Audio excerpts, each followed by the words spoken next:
নমস্কাৰ বন্ধু বান্ধৱীসকল, আমাৰ ৰাশিফল চেনেলটোলৈ আপোনালোকক স্বাগতম জনাইছোঁ। শিৱৰাত্ৰিৰ দিনা আপোনালোকে মৰি গ'লেও এই কেইটা বস্তু আপোনালোকে নুচুব। বিশেষকৈ এই 5টা বস্তু শিৱৰাত্ৰিৰ দিনা চোৱাটো মানা কৰা হৈছে শাস্ত্ৰৰ অনুসৰি। যদি এই বস্তু আপোনালোকে শিৱৰাত্ৰিৰ দিনা চুৱে তেনেহ'লে আপোনালোকৰ ওপৰত বেয়া প্ৰভাৱ পৰিবলৈ ধৰিব। কাৰণ শিৱৰাত্ৰিৰ দিনা যেনেকৈ ভাল শক্তি জাগ্ৰত হৈ থাকে বেছিকৈ, তেনেকৈ বেয়া শক্তিও আমাৰ ওপৰত বেছিকৈ প্ৰভাৱ পেলাবলৈ চেষ্টা কৰি থাকে। আৰু বহু তান্ত্ৰিকসকলে এই দিনা বেয়া কৰ্ম কৰিবলৈ চেষ্টা কৰি থাকে। যদি এই শিৱৰাত্ৰিৰ দিনা এই 5টা বস্তু আপোনালোকে স্পৰ্শ কৰে তেনেহ'লে আপোনালোকৰ ওপৰৰ পৰা সকলো শুভ শক্তি ধ্বংস হৈ পৰিব।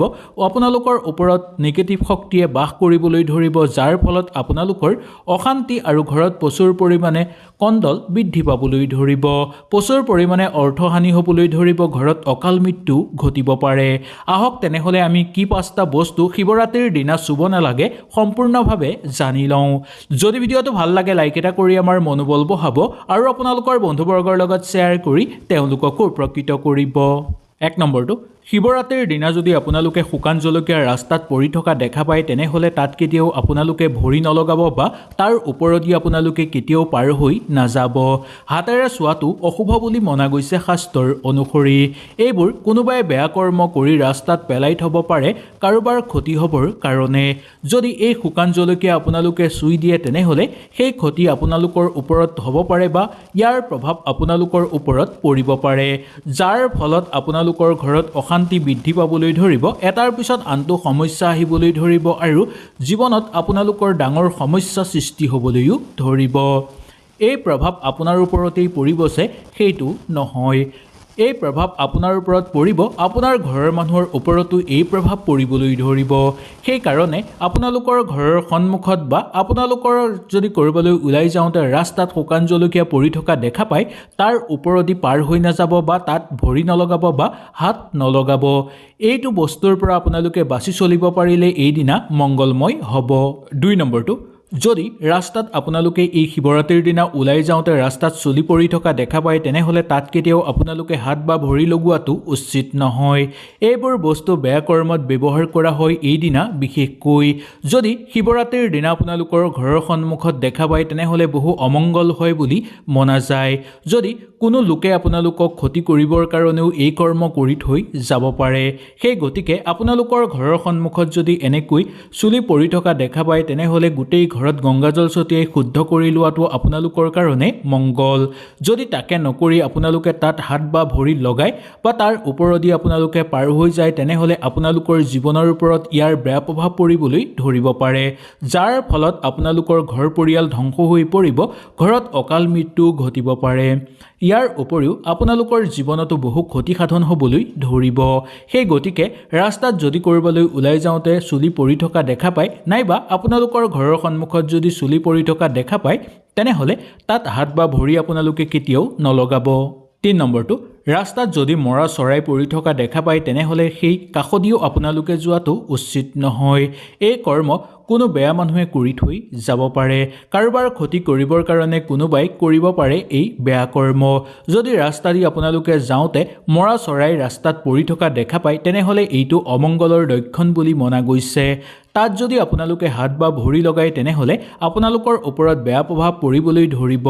কোনো লোকে বেয়া কৰ্ম কৰি সেই বস্তুটো ৰাস্তাত পেলাই থৈ যাব পাৰে আৰু সেই বস্তুটো যদি আপোনালোকে চুই দিয়ে তেনেহ'লে ইয়াৰ প্ৰভাৱ আপোনাৰ ওপৰতেই বিশেষভাৱে পৰিবলৈ ধৰিব। সেই গতিকে এই কাম কেতিয়াও নকৰিব। ইয়াৰ আচল কাৰণ কি আপোনালোকে জানেনে? এইদিনা যিমানেই ভাল শক্তি জাগ্ৰত হ'ব তিমানেই বেয়া শক্তিও জাগ্ৰত হ'ব। সেইকাৰণে তন্ত্ৰমন্ত্ৰ জনা লোকসকলে এইদিনা বহু বেছি বেয়া কৰ্ম কৰিবলৈ তেওঁলোকে আগ্ৰহী হৈ থাকে বা বেয়া কৰ্ম এওঁলোকে কৰে।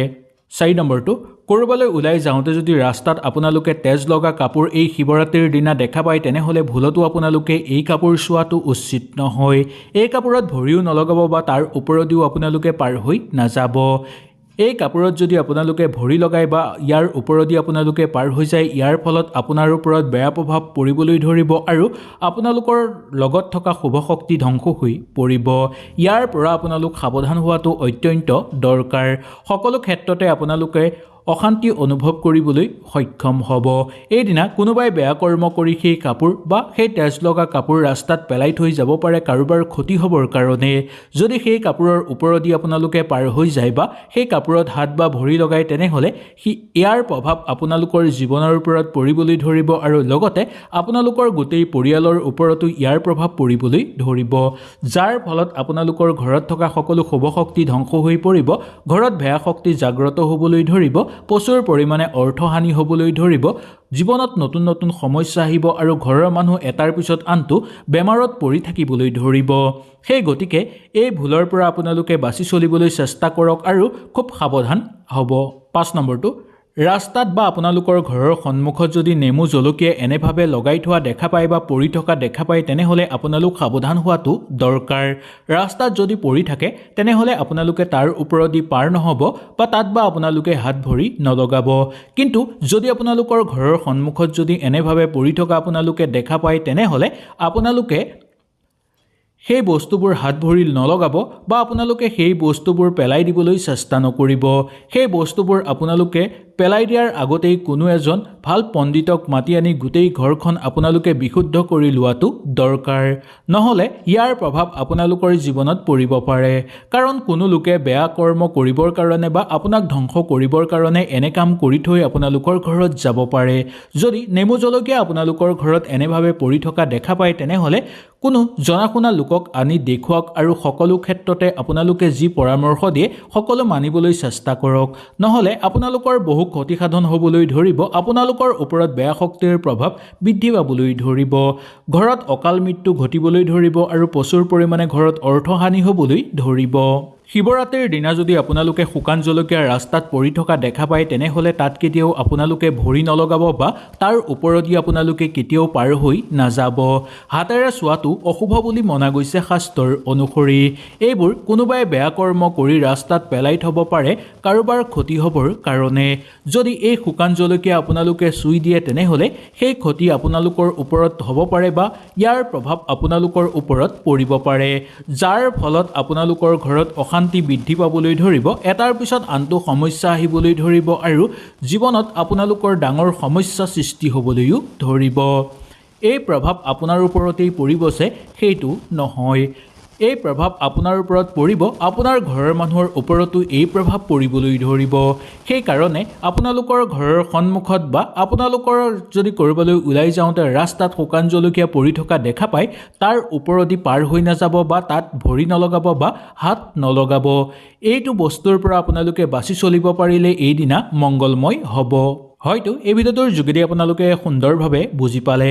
কিবা অসুবিধা পালে নিশ্চয় মোক তলত কমেণ্ট কৰি জনাব। তেনেহ'লে আজিলৈ আপোনালোকৰ ওচৰৰ পৰা বিদায় লৈছোঁ। কালিলৈ পুনৰ আপোনালোকক লগ পোৱাৰ প্ৰতিশ্ৰুতিৰে আজিলৈ আপোনালোকৰ ওচৰৰ পৰা বিদায় লৈছোঁ। নমস্কাৰ।